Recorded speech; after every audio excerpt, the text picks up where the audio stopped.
Hi, I'm Michael. I'm here with Michael, our junior gardener and my nephew, and we're going to talk to you today about the wonderful passion vine. So, you ready to dig in? Yeah. Let's grow!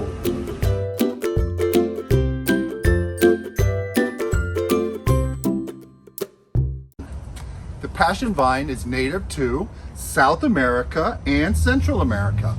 It's a wonderful, wonderful vine to have for your South Florida garden. Super durable, and we'll go into plant care in a minute, but let's just talk about the plant characteristics for right now. This is a trailing vine. If you want to come in and zoom in, you can see Michael has it growing on his fence here as a screen to their neighbor's yard, and it's a really robust grower. I want to stress that. I can tell it's a bee attractor. Wait, can you believe how many bees leave solid? Yep. And a butterfly attractor. It is. It is actually the host plant for the Gulf fritillary, which we have some video we'll show you. It's a beautiful orange colored butterfly, and there's also the zebra, which is this beautiful yellow and black stripe. That's a host. This is the host plant for that, and also the Julia butterfly. Wonderful, wonderful plant to put in your yard. Wonderful vine, let me say, to put in your yard to attract butterflies. Another thing about this plant, another thing that's known for, is that these are very fragrant flowers. They have this wonderful scent. That's a little awesome. Yeah, right? It's a nice scent to it. And there's many, many different varieties. We have the red here. Passiflora incarnata. Lady Margaret has this beautiful red and white combination. And here we have the Passiflora incarnata alba. Beautiful white and pink flower. The blue, which is a little more rare to find. And the Florida natives, the Passiflora incarnata purple. And the corky stem, which doesn't have as showy of a flower, but it's a real pretty plant. This plant is really hardy, and that's what we want to recommend on this channel, right? Plants that are tough, that can handle the South Florida weather. So what we're going to do now is rotate over into plant care and tell you a little bit about how to take care of your passion vine. On plant care, you want to put your passion vine in full sun or partial sun. They're going to do best there and give you the best amount of blooms. Do you want to take another sniff of this and tell me what you think? It smells good. Yeah? And just saw out of the corner of my eye, big treat. Come over here, y'all. Look at this, Michael. Look what I found right behind the bloom. Look what's back there. Ta-da! That, y'all, is the Gulf fritillary's caterpillar. So this is the host plant that I mentioned in the intro when we talked about the plant care character. This is a caterpillar for the Gulf fritillary, which is the orange butterfly that we saw flying around here. Super, super cool. So back to plant care. You want to plant this. Oh, there's a zebra. Woo! A zebra just flew over. And we got bees. We got it all. We got the butterflies and the bees here for your And the caterpillar. And the caterpillar. You want to give these lots of room to grow. I mentioned that as well. These can get up to easily 12 feet tall if you put them on a trellis or a pergola or an arbor. Wonderful, wonderful plant to use in your garden. Wow, So, look at that bee. Yeah. Already pollinated. On soil, you want to use a well-drained mix, and we're going to go into written care instructions and give you all this written out so you can take a screenshot. So don't worry about that if I'm rolling through this kind of quickly. So you want a well-drained soil mix for your passion vine, and if you look down here, you can see this is about a 5-year-old plant. Look at these roots. I mean, sorry, this is the trunk. Roots are down there. They only had a small cutout here. These are pavers on sand, but they put it here along the fence, and this one plant covered this whole wall. So it's pretty amazing at how well it's done. For fertilizer, the first year you want to use just a well-balanced fertilizer, like a 20-20-20 slow release, just to get the plant growing.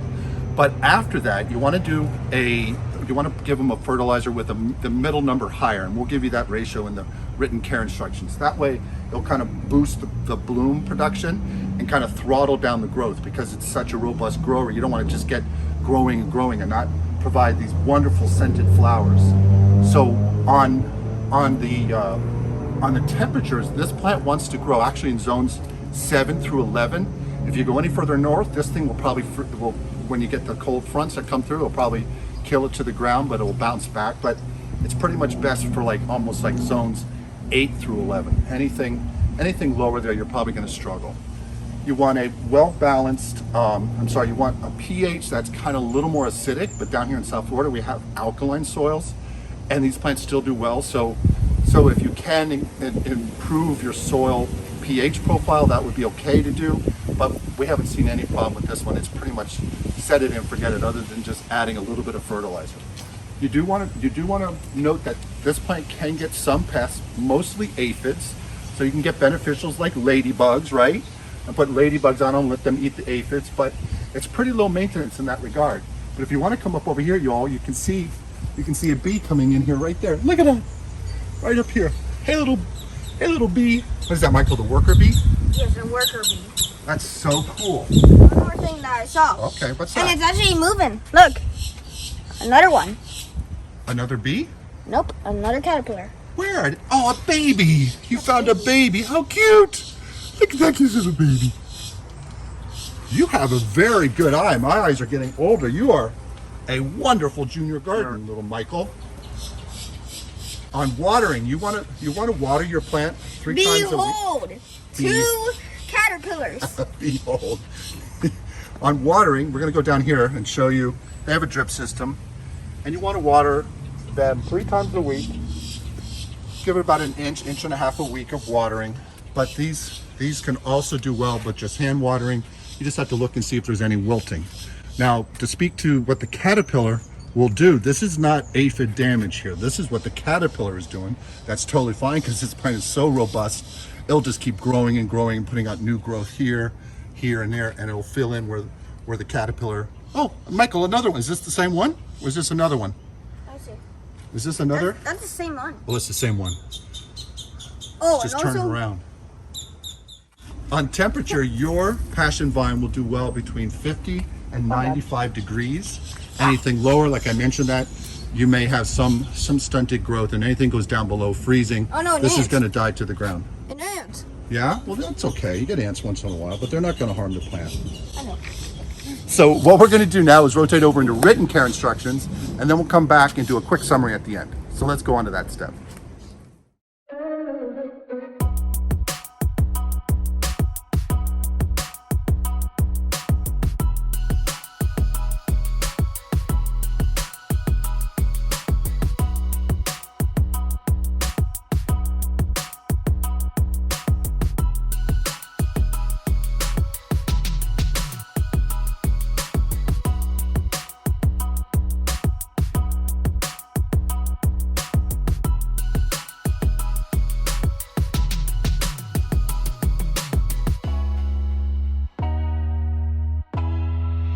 We hope this was helpful.